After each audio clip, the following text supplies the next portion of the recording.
Hey family, it's Tasha from MAMABEAR Prepping. So I'm back. I just, I needed a minute yesterday. I needed a little break. Got some big news. It just was a really, really heavy day for us.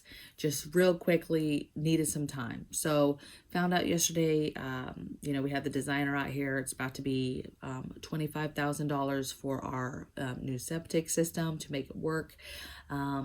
Basically, it's going to take up a huge chunk of my yard. It's stopping me from even doing some of my edge work that I wanted to do this season. So just overall, pretty depressing news, right? So that's where we're at with the septic.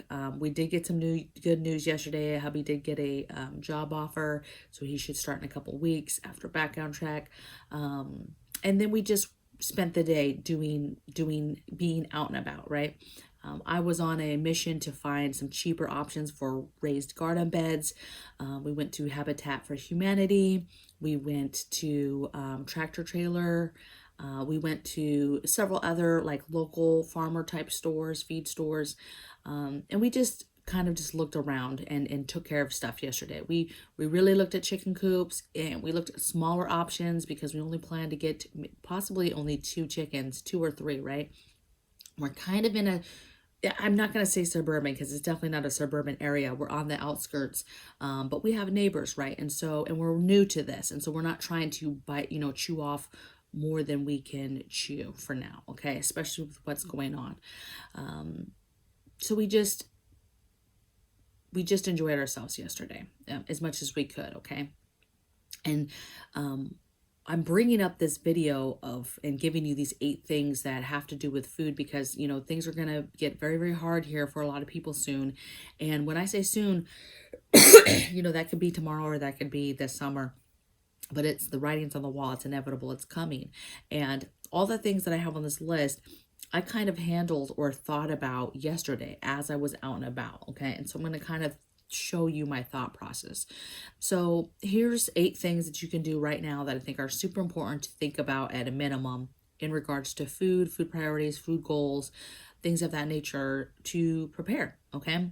So the first thing I said was get more food, get more food. Now, a lot of people will say, just did that video right about storage and not having enough space. And I know a lot of people just don't have no space, or people that are new that aren't good at organizing, right? And so I would say get you a shelf and put food on it. Get another shelf, put food on it. Find a spot for a shelf, get a shelf, put food on it. Fill closets, fill corners. There's a lot of walls, dead space, dead corners in homes where you could get a shelf and put food on it. What I found interesting yesterday and was so inspiring, especially if you're new to prepping and you're trying to find your shelving, go to Habitat for Humanity. Go to your local one because one, if you don't know, they take donations. They have tons of furniture and all types of stuff, but they have all types of fixtures and different things for your home as well, right? To be able to get stuff at a lower cost. But what I found inspiring is they had so many shelving options. So many, you guys. I mean, there was hutches, there was beautiful pieces that would just be nice decor, but that had doors on them that you could put stuff in. They had regular just shelving, right? With just regular shelves. They had shelving that you could put organization boxes in. They just had galore and super, super cheap prices, okay? These nice hutches like $40, $50, okay? I just thought it was amazing, okay? And I thought about my new preppers, my young preppers who are trying to find storage, trying to find options, even if maybe you think, you don't have the money to do this, you need to look around, okay? We make pretty decent money even in our retirement. And I tell you, times are tight, right? Because we're trying to do these things goal-wise and get them done. And like we just got hit over the head with this $25,000 septic tank replacement, right? Not even the tank, everything, okay? Leach field, everything. So it's a lot, okay? But you got to do what you got to do, okay?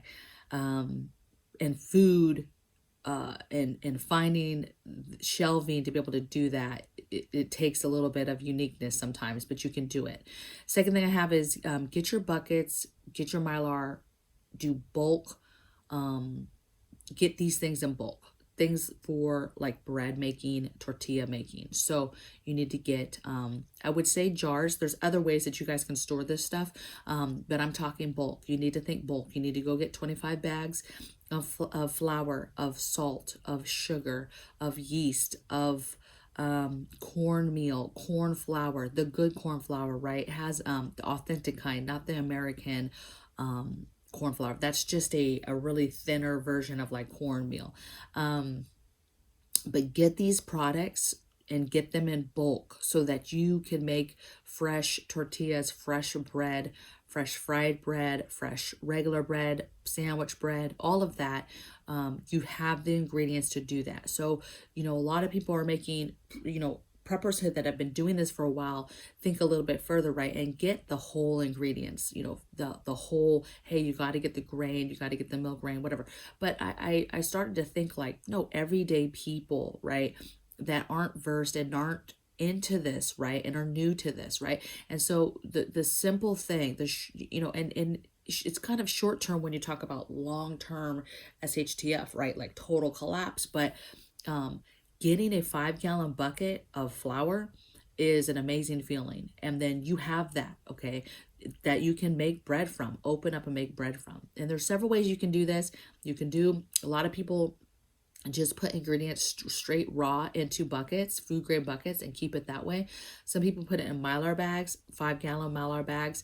And then some people do, Mylar bags in a bucket, but they do 1-pounders, right? Smaller bags. I have both. I like both, you guys. A lot of people like, oh, a 5-gallon, it's gonna go bad before you. I don't know that it is if you're making bread every day.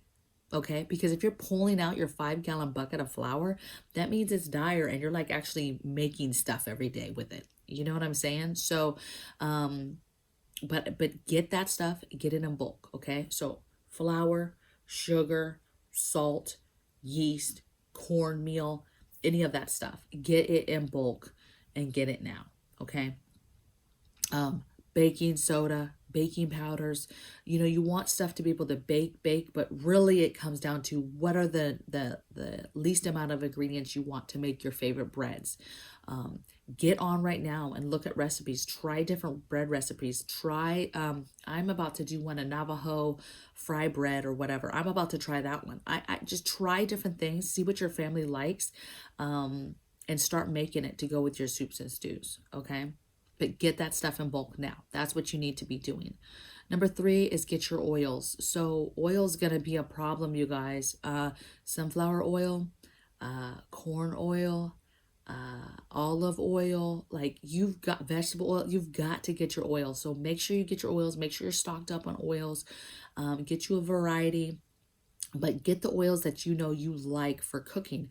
Get the oils specifically when you're cooking off grid, like over a fire, over the barbecue, over the fire pit. Get those oils that you like when you're cooking food like that, okay? When you're cooking food in crock pots or whatever, get the oils that that you like for that, okay? But I think it's very, very important right now that you get your oils and get your oils while you can. Now, what's good about oils is, again, you can get several, bigger gallons, right? You can go get the big 1-gallon jugs, and get several of those, and that can last you all year easily, okay, depending on what you're cooking and how you're utilizing it. Yes, you're going to go through it way quicker if you're sitting there deep frying something every day over the fire, okay? So be smart, but get your oils now, okay? Number 4 I have is get chicken. All right. I always say get meat. It's super important to get meat. I think we're in a problem area right now in regards to meat in general. Like beef's been through the roof inflation wise, but I think chicken is, we're moving into the era of that chicken being an issue, right? You have bird flu cases, you have different things going on, and with diseases just being more rampant lately, I just say chicken, okay? Get your chicken, get it pressure canned. freeze it, whatever you're going to do, but get your chicken, okay? Get your eggs. Okay, so your eggs, get your eggs and then preserve them. You need to freeze them, dehydrate them, freeze dry them, um, water glass them, whatever you're going to do, you need to get your eggs and get a stockpile of eggs going. Now, if you're planning to get chickens, like we're trying to see what we can do to be able to get chickens quickly and then build upon that, right? So we're probably going to have a little bit of a ghetto setup. Um, you know, we're going to be taking care of the chickens, obviously, but it's not going to be, they're not going to be in this nice, beautiful coop that, just craziness, right? At first. So it really becomes, though, you need to get that stuff, though. You need to get your chicken. You need to be pressure canning it. You need to be getting eggs and taking it serious that we might go through some time where you can't get chicken, okay, or eggs. That goes into number 5, which I just said which I talked about a little bit, right? Which was get a coop and get a couple chickens, even if it's just 2. First of all, I don't know if you either have chickens yourself or if you even, maybe you're living in an apartment, but somebody has chickens.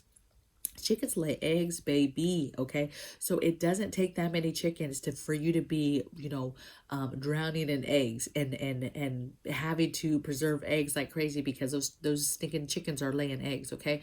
So you can start small, okay? Start small. Learn how to take care of chickens. We're only going to get a couple at a time, okay? Get a couple chickens, learn how to take care of them, learn how to feed them, learn how to love on them, and then go from there, okay? Then you can build upon that, right? Build a bigger coop, build a bigger area, get a couple more, or maybe get some other kind of bird family, right? My point is, it doesn't take a lot to start it, okay? And you don't need this romantic, oh, we have to have 10 chickens because that's what a homestead is. Who says, right? So get that stuff. And I think it's important because I think we might get to a point where if there's an issue with birds and all that stuff, it's gonna be, there could be some lockdowns in regards to, hey, there's no selling of chickens. You can't get chickens, right? So just really be thinking that through and make that a priority, okay? I get it if you're watching this and you live in an apartment, you're like, Tosh, I can't get no stinking chickens right now. I get that. I got it. I understand that, okay? But if you are not in an apartment, I'm telling you right now, you need to be thinking about certain things that have to do with food and getting back to our roots and figuring it out, okay? Let's see. Number 6 I have is get your animal food and feed now, right? I don't care if you have domestic animals like cats, dogs, birds, gerbils, things like that. Get that food stocked up right now and think about your alternatives of what that animal could eat should you run out of the traditional food that you're buying on the shelf. If you have a bunny rabbit or gerbil or something like that, you need to be thinking about the backups. You need to be stockpiling that food, stockpiling the different things for their cages and different things that they need. I think that this goes as far as just not domestic animals, but animals that take feed. You need to be stocking up on feed. Again, alternative ways to feed those animals, okay? They're livestock. Typically, this isn't new. Anybody who's watching this that has livestock that takes care of animals, you already know way more than I do, right? When it comes to this. But I just think overall, there's still a lot of people that are not thinking about that might live self-sufficient lives and are just killing it in the game of homesteading, but are still not thinking about long-term and longevity in regards to certain things that they do depend on to get from the store. And they're not thinking about shortages. They're not thinking about the day that they go to the feed store and can't get that, okay? And so you can't assume that somebody has a farm, let's say, or something, and just knows all the other things. If they've never experienced a drought or never experienced not being able to get seed, or they've never experienced not being able to get feed for their animals or grains or hay or whatever, that could be an issue, okay? Those people are going to have issues just like the urban family. The overall arching issues are still going to be there, okay? It might not be. Maybe they've saved, they've canned food, and they've, harvested their gardens, and so they're up on game on that aspect. But there might be some other aspects that they haven't been paying attention to, like water and water sources and how to preserve water and how to get out water out of a well that is, ran off of power. There's things, okay? So don't just assume that those people are good to go. And if you're one of those people, you need to take a hard look across the board. Are you ready for and prepared for certain things? So anyway, I went off on a tangent, but get your animal foods now, okay? 7 is plant food. I've been saying this for so long since I've peeped game of how important it is to grow food, grow food, grow food. I'm super excited about this grow season. I think I finally found some beds at Tractor Trailer, basically some troughs. They're big Rubbermaid troughs. And they have drainage. We're probably going to poke some holes in the bottom of them anyway and get some more drainage because they're ideally meant for feed or watering.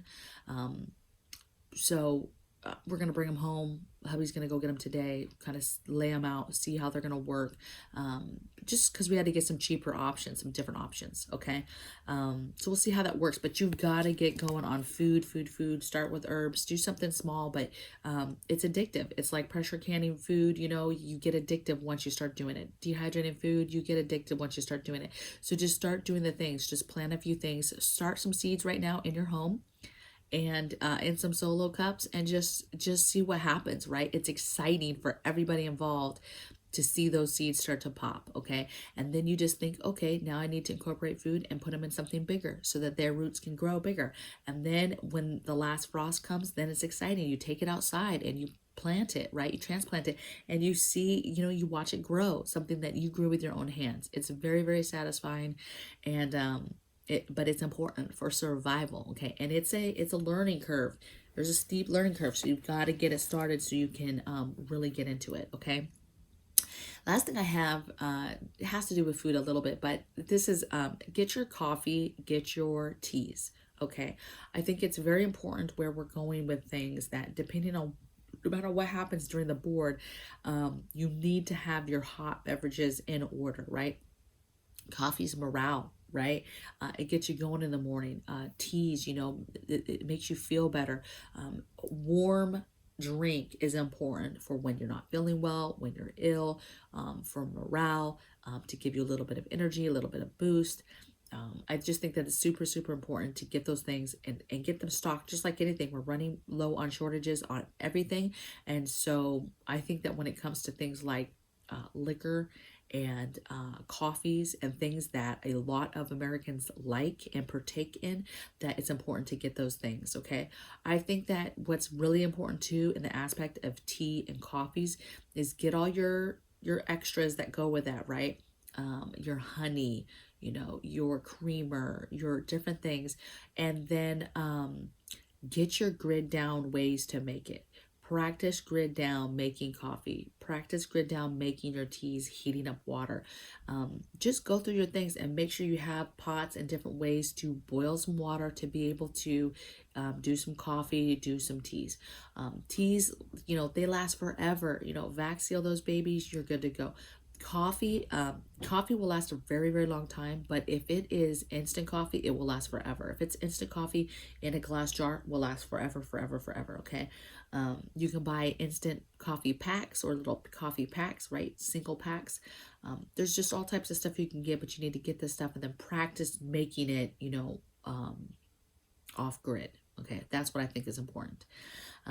So there's my 8 things, right? All of those things kind of had to do with things that I did yesterday. I took a break, a mental break, to just spend time with the family, think about things, take care of business, and just take a moment to not be so involved in, online. It gets exhausting, not just coming up with ideas or things to talk about, but it's more about like, having a YouTube channel, you guys, kind of goes against everything that I ever thought I would be part of, okay? To say on one hand, that social media is not good. It's not good for us. We need more face-to-face interaction, and it's bad for our kids and us to always be on these these devices. And yet here I am with a stinking YouTube channel where I have to go on every day and do a video and edit and spend a few hours doing this every single day. And then on top of that, interacting. And so, I end up on it all day, just talking to people, answering emails, commenting, right? And so that in itself is exhausting because it's a battle, because it goes against, really what I never thought. I thought I would retire and detach from social media, So it's just getting to me a little bit. I am here. I'm here to help. And I will continue to be here for as long as my soul can handle it. And I hope that you guys have a blessed day. I'll see you guys in the comments section, and I'll see you guys tomorrow on the next video. Take care. Bye. Actually, not tomorrow. Sundays. I don't do videos. I'll see you Monday. Bye.